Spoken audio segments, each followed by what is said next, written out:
Hey everyone, welcome to the GTM News Show. I got Mark Stouse here. Hey Mark, thanks for joining me today. Hey guys, good to be here. Awesome. Well, we got a lot to talk about. Mark and I got connected on LinkedIn. A little backstory for everyone. He is the CEO and founder of Proof Analytics, and he talks a lot about go-to-market, talks a lot about marketing, B2B, lots of great stuff. And I probably have at least 20 posts, no joke, not to flatter you, Mark, at least 20 posts that I've saved of yours of just really insightful ideas around marketing, B2B, and overall go-to-market strategy. So I'd love to just jump right in. Go-to-market is a term that maybe some folks that are listening, it's new to them. Maybe it's a term that folks have a negative response towards or positive. I'd just love to hear from you, Mark. How do you define go-to-market? What is GTM and why does it matter in 2023? Yeah, so let me just say this. I mean, one of the things that kind of go-to-market oriented professions, marketing, sales, in particular, those two, right, specialize in is creating a movement around an idea that's actually existed in various forms for a long, long time, right? But they've given it kind of a level of focus that's actually a lot of times really, really good, Hmm. right? Hmm. So what go-to-market refers to, and my good friend Sangram Vajra, kind of kicked off this party in his book last year. And it's really about, okay, what are the relationships between marketing and sales and customer success and product? Sometimes people think about that as product management, but just product, right? If you look on the B2C side of the fence, right, you see that this is not new at all, right? And that they've been operating this way, like product marketing teams, in Procter and Gamble or any of the big CPG or retail firm, whatever, right? They've been operating this way for a long time, and it's really exemplified by the fact that the head of marketing for those is also really either the explicit or the de facto GM, right? They have the P&L, profit and loss, on the Hmm. product. They determine pricing. They determine the product parameters. Hmm. They do all kinds of stuff. It's not just about inbound and outbound marketing. Hmm. So if we flip over to B2B, B2B marketers have been living a very siloed existence for as long as I've been in the business. And we can kind of say that one way to kind of express this is they've been operating at the top of the funnel. They create an MQL, they hand it off to sales ops. Sales ops creates an SQL. And then from that point forward, it's really a sales thing, and marketing doesn't really think about it too much anymore, right? Which is not even remotely, it's like the opposite of the go-to-market vision that Sangram Hmm. talked about so much in his Hmm. book. Same thing with customer success, right? This is after the sale. This is stuff that builds the stickiness of the relationship, right? Reduces churn, right? All this kind of stuff, increases customer success. Like literally, who among us doesn't want our customers to be successful? And not just because it makes them buy more, right? We should just want them to be successful with our product because they're human beings Hmm. that trust us, right? Have confidence in us enough to buy from us. And then the product, right? The product is a is a manifestation of the ICP, right? Who do you want to sell to? Who's going to buy it needs to really be involved with the design and the delivery of the product itself, right? So all this stuff kind of swirls. It's nonlinear. The relationships are utterly nonlinear, and they are multipliers on each other. And which one is sort of like the apex player, right? Or if we want to think about this in terms of basketball, they all they all get to be the point guard at the top of the key, directing the play at different times, Hmm. right? And it's not a vendor centric definition of Mm. at different times. This is a customer by customer by customer. It represents an arc of maturity in the relationship between the vendor and the customer. So these things are all swirling around. And so that's go to market. And the analytics are what really operationalizes, allows marketers and the overall business team to operationalize this in a powerful way, because it's so multivariable, it's so time lagged, it involves so many factors over which you don't have any control, that if you can't really understand it from a GPS type perspective, right, you will never pull it off. It just won't happen. The human brain can only handle about 3 or 4 variables at any given time, and we're talking about way more than that. It's fascinating. We could, there's at least 4 or 5 things that resonated that stood out. And I'd love to kind of That's the dive problem deeper. with the subject, right? It's Yeah, they're so multifaceted. spinning the ball, right? You can just spin Yeah. the ball forever. It's a Rubik's Cube that's like the variables are changing every few seconds, or every couple Oh, hours or whatever, every couple it's like a days. Rubik's Cube that actually part of the Rubik's Cube governs itself. So as you're flipping it around, trying to get everything to align, there's part of it that's changing independently of your action Hmm. that then you have to compensate for, which is really life. Hmm. We're talking about human behavior. We're talking about life. Yeah, You go to market is just one manifestation of that. no doubt. I love it. Oh man. And if we're not careful, we're going to get into some philosophical and psychological subjects. We're already there, Well, which I love. yeah. I'm curious your thoughts. So, kind of the first thing you mentioned was B2C and how marketing is different in that world, in the sense, or even just like go to market is different. And it almost sounds like, if I'm hearing correctly, they have maybe one person owns more. Like, I've never worked for a CMO, or I've never been in an executive marketing position where I necessarily dictated the pricing of the product. So it's interesting to hear. I'd love to hear your thoughts of what can we learn from the BDC world of, first, more leadership, and in that, who do you see as owning go to market?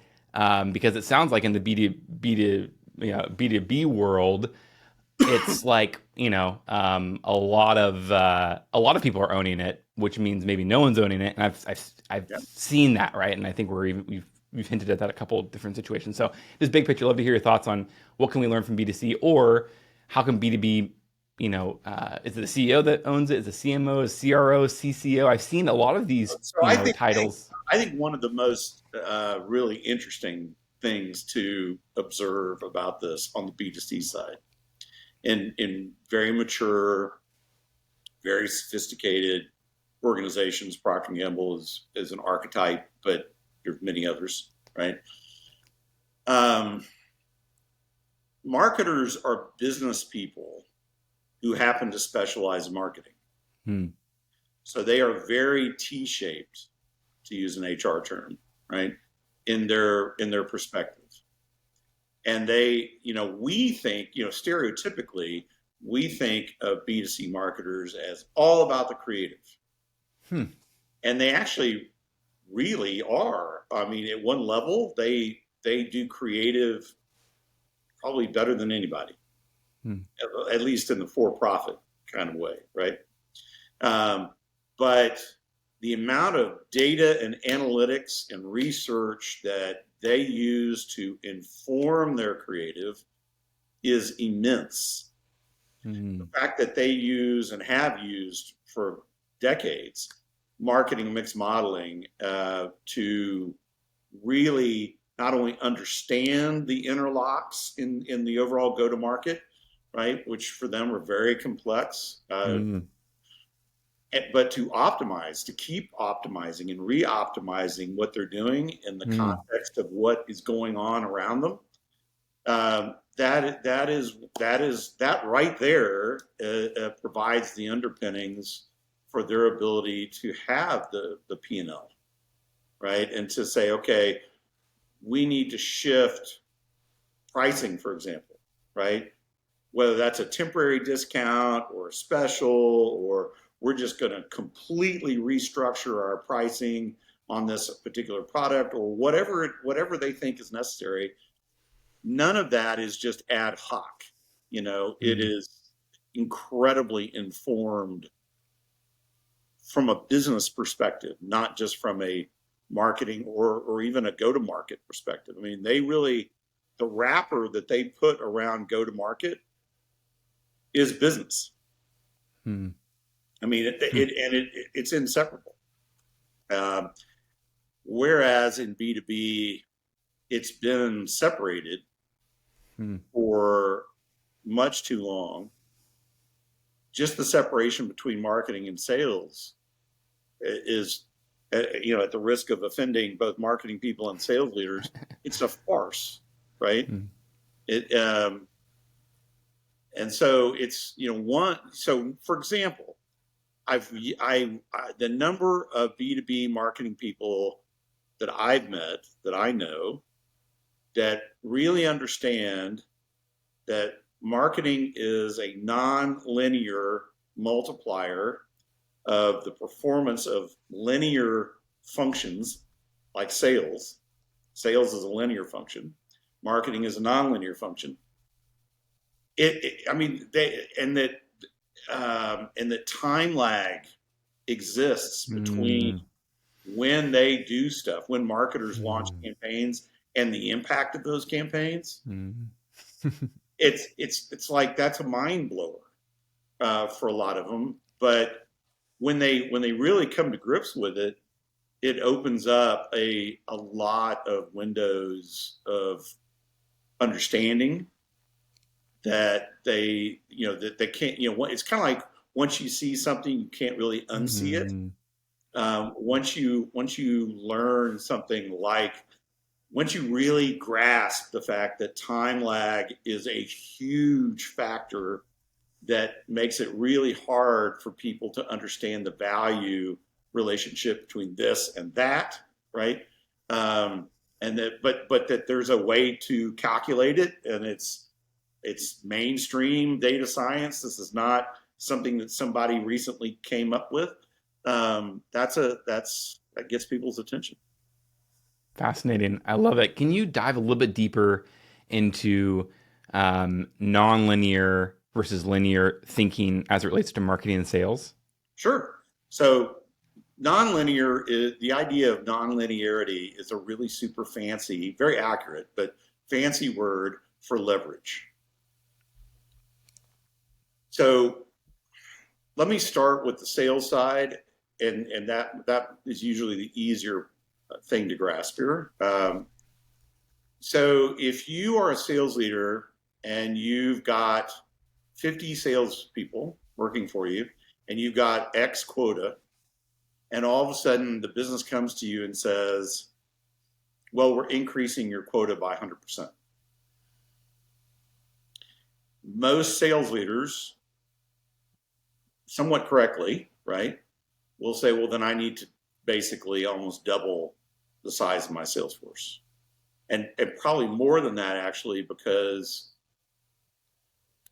for the first year or so, most of my new sales guys are not going to be super productive, right? And I've got to also find a way to stack more productivity into my tenured sales reps, right? Make them more efficient, more productive. And also I'm probably going to have to push back a little bit on the business and say, can we operate within the realm of reality here? There's no way to do that. So that is an example of linearity, right? Linearity is kind of like one for one, Hmm. right? You're gonna to get one extra dollar of revenue, you're gonna need to hire. I'm making this part of it up, but you're gonna have to hire one more guy, right? No more sales game. Yep. The thing that was really obvious to people, even as far back as 1900, which is more or less the beginning of the modern age of marketing in this country and around the world, was that it was all about leverage, right? The ability. So this is the advent of mass media in a really big way, not just newspapers but radio and things like this, right? The ability to reach a lot of people very, very quickly, efficiently, and cost effectively. That's all nonlinear. Those are nonlinear ideas, right? Also, you started to get into this idea of asynchronicity, right? Where things are not synchronous. The value creation is not synchronous. So in B2B, there is almost no relationship at all between marketing performance in Q2 and sales performance in Q2, right? The two things are offset in the calendar.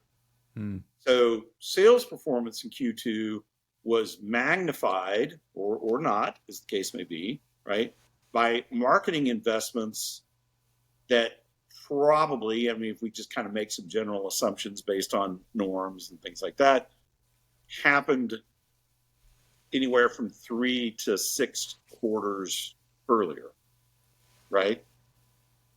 So that's like a super important idea to grasp, because when the business or when sales comes to a marketing team and says, oh man, we're halfway through the quarter and we're not meeting our numbers and we need like all hands on deck, massive amount of marketing support so that we can pull our number out by the end of the quarter.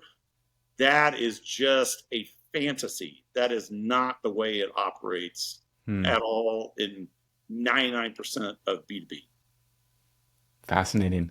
I can, totally relate. Totally, my anecdotal experience leading marketing, or I think the time lag. What's so interesting is we focus a lot on sales cycles. I'd love to hear your thoughts on. I don't hear people talking about marketing cycles. You mentioned time lag up until the marketing cycles. I'd love to hear your thoughts on the best way to measure. I mean, we have a lot of these standards, whether it's MQLs or different terminology. Everyone kind of measures it a little differently from what I've seen.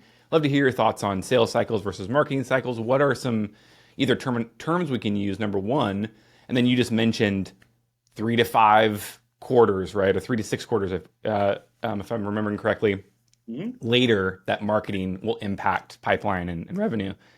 Love to hear your thoughts more on that. So demand investments tend to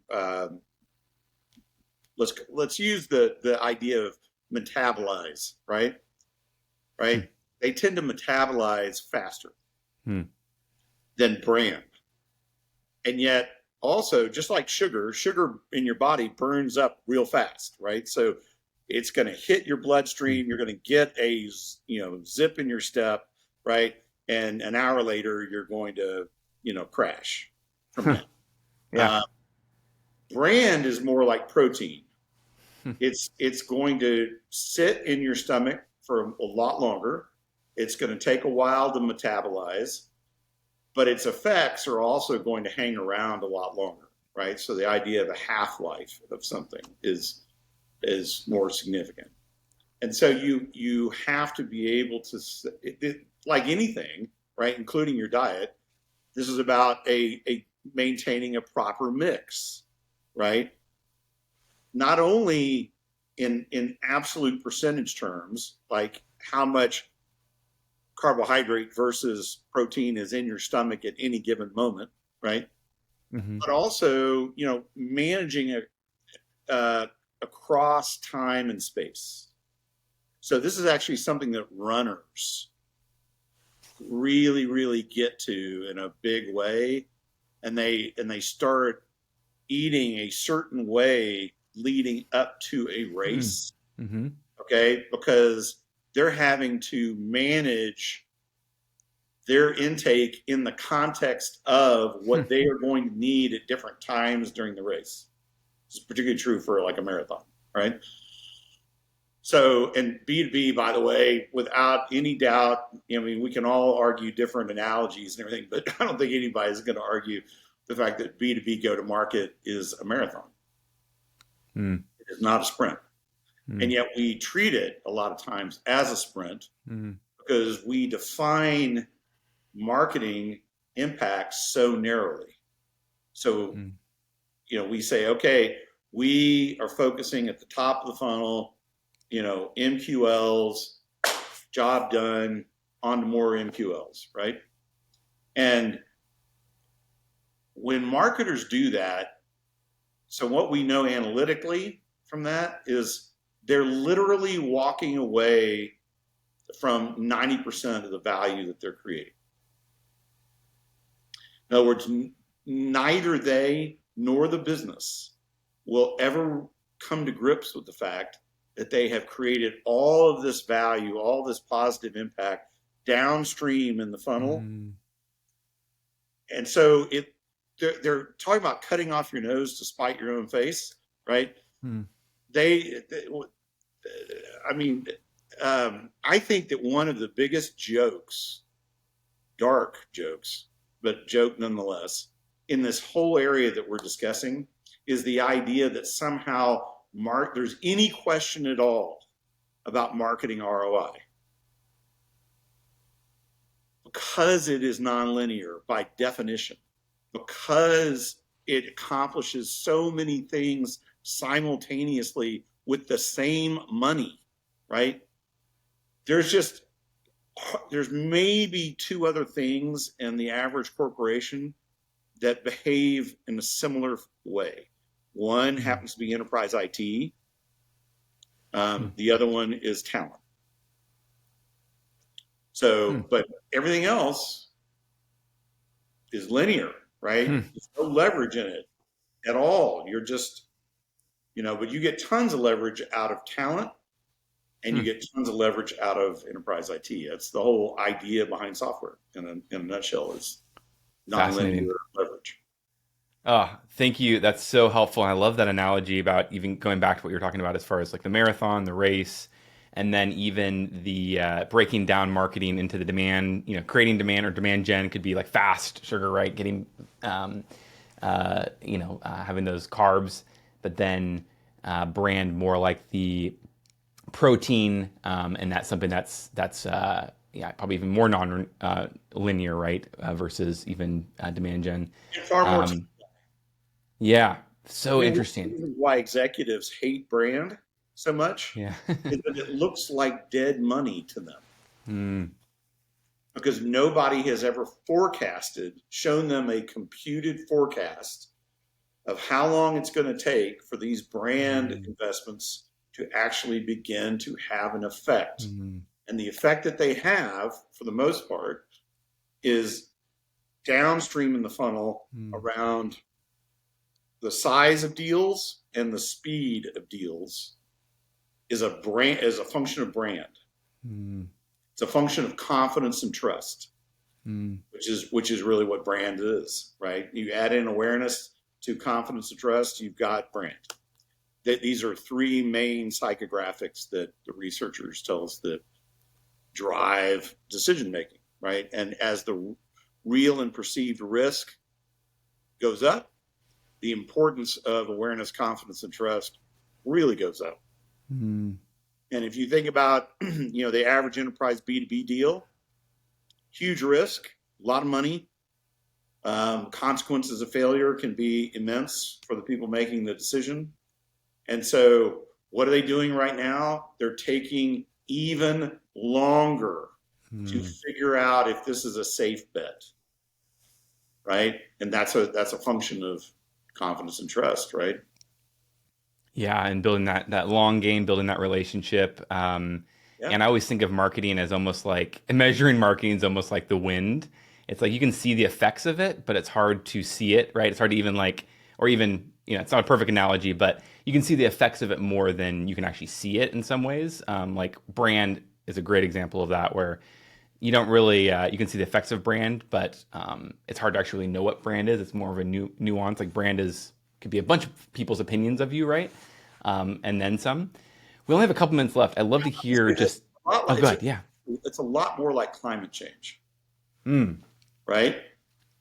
At any given moment, it's hard to see what it is we're talking about because the Mm. changes are so incremental. Mm. But across the sweep, when you look at it analytically, it's like, whoa, right? I did a video where I'm walking around. It's all over LinkedIn. It was probably the only Yeah. thing in my entire career I've ever done that went viral, right? Nice. And I'm walking around on a frozen Swedish lake. And the analogy is between the different aspects of climate change and marketing ROI, right? And it's probably the most powerful analog I've yet Yeah. discovered. Yeah. I love that. I saw that video and that was great. Really helped encapsulate it. I'm curious. You mentioned looking at it as incremental, or looking at it from the big picture, or looking at it over a long period of time. What sort of data pieces are the most helpful, and that you look in the past and see what sort of influence marketing had? Do you look to benchmark industry trends? I just think about all the different ways I look to measure ROI. Sure. Yeah, Yeah. just So first of all, it's not a measurement because a measurement is a static data point that measures something that's already happened. It's all about the past, right? And that's really important. But value creation is all about, it's a relational idea. It's very dynamic, mm, right? So this is the difference between data mm, and analytics. Analytics is all about the relationships between things. So you use data to arm analytical models, right? To figure out like what is actually going on? How does all this stuff kind of bounce off each other and either help or hurt the situation, right? So there's the definition of a model here is really the computed answer to a question. And the nature of the question dictates the kind of data that you put into it, into the model to answer it, right? I mean, that's kind of probably pretty logical for most people. The way it actually works, though, is that you're looking at history, the historical relationships, and then regression. The way regression works is that it creates a forecast into the future. So this is not an extrapolation. This is actually a forecast. It's a computed forecast. So these are two hallmarks of mm. figuring out what the value is, because then you're kind of saying, okay, this is what we forecasted that the impacts would be from our investments on this particular outcome that we're seeking to make. And then you start to say, well, but things are changing. You can see things as the model updates, right? You're seeing things change, and you're like, so like COVID, all of a sudden the COVID starts to ripple, the effects of COVID start to ripple across the marketplace. And things that were working great in your mix all of a sudden suck, right? So you got to make changes. You got to switch, right? So this is kind of like, if you think about this as a GPS, which is actually another really almost perfect analog to all this. The forecast, when you pick a route on your GPS, that's a forecast. That's what that really, really is, like mathematically. Hmm. It's forecasting your journey. And then it's tracking you. So this would be all the stuff that marketers are doing if we're kind of bouncing back and forth between marketing and the analogy of GPS, right? This is what you're doing. It's also tracking all these things for which you have no control, but that are really important. They're either going to speed you up or slow you down or make you have to reroute, right? And then all of a sudden, there's a huge wreck ahead, right? There's COVID, there's whatever, right? And the analytics are going to say, whoa, right? If you want to attain your goal based upon within the given period of time that was originally set, you're going to have to shift. You're going to have to change. You're going to have to reroute. And that's really what the graphical representation of all this looks like in Proof. So Proof Analytics is our software, right?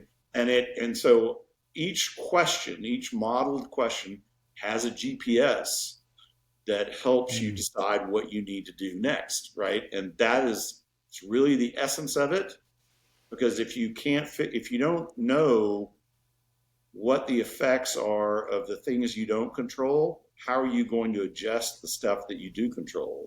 I mean, it's kind of pretty obvious. So, Doesn't sound like a fun game. Yeah. well, it's But fascinating, right? It really is. it is. And I think everyone, I mean, every organization I've worked in struggles with this entire concept we've been talking about. And we could probably talk 2 more hours about it. And I wish we could. We are out of time. Mark, how can folks follow you, get a hold of you? I'm probably well known for being pretty active on LinkedIn, so that's probably the best place, honestly, to reach me. If you want to learn more about Proof Analytics, the website is proofanalytics.ai. You can, email maybe not the best way to reach me, but you can always connect with me on Slack, for example. Um, and if you are still on Twitter, I'm not super active on Twitter, but you can always reach me on Twitter. Just send me a PM and I'll get it. Awesome. Thanks, Mark, for coming on. Really appreciate the conversation. Super interesting. We'll put some of those links in the show notes below and take care. Thanks again for coming on. Hey, thanks for having me.